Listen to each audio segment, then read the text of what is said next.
अस्सलाम वालेकुम ख़वातीन व हज़रात, तो साडे दे पैवे झोक टीवी वसेब दी आवाज़ और मैं तो अपना मेज़बान रिजवान हुसैन। ख़वातीन व हज़रात, सराइकी वसेब दे हवाले दे नाल एक बड़ी अफसोसनाक खबर। सराइकी वसेब दा बहुत बड़ा नाम, सराइकी वसेब दा बहुत बड़ा कौम परस्त सरदार अकबर खान मलकानी जेड़े के इन टाइम इंतकाल फरमा गए, जिन्हां दा नमाज जनाजा कल बरोज़ एतवार ठीक 11:30 बजे DG खान दे विच पढ़ाया वैसी। आप दा सराइकी हवाले दे नाल एक बहुत बड़ा नाम है सरदार अकबर खान मलकानी साहब।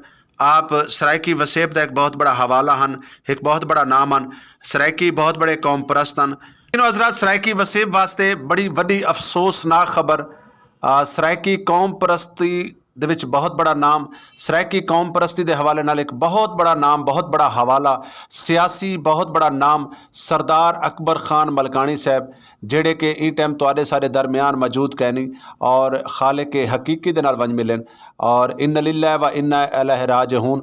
और झोक टीवी और झोक टीवी की तमाम टीम उन्हां वास्ते दुआ गो भी है कि अल्लाह रब्बुल इज़्ज़त उन्होंने सगीरा कबीरा गुनाह माफ़ फरमावे और उन्होंने लवायकीन दे नाल झोक टीवी और झोक टीवी की तमाम टीम अफसोस भी करेंदी है कि अल्लाह रब्बुल इज़्ज़त उन्होंने लवायकीन को सब्र जमील अता फरमावे और सरदार अकबर खान मलकानी साहब दे अल्लाह रब्बुल इज़्ज़त सगीरा कबीरा गुनाह माफ़ फरमावे। सराइकी वसेब के हवाले दे नाल बहुत बड़ी अफसोसनाक खबर, बहुत बड़ी ब्रेकिंग न्यूज़। सराइकी वसेब का बहुत बड़ा कौम परस्त, बहुत बड़ा नाम सरदार अकबर खान मलकानी, जेड़े के ई टाइम तुहाडे सारे दरमियान मौजूद कहनी खालिक हकीकी दे नाल वंज मिलन और कल बरोज़ एतवार 11:30 बजे DG खान दे विच उन्हां दा नमाज जनाजा पढ़ाया वैसी।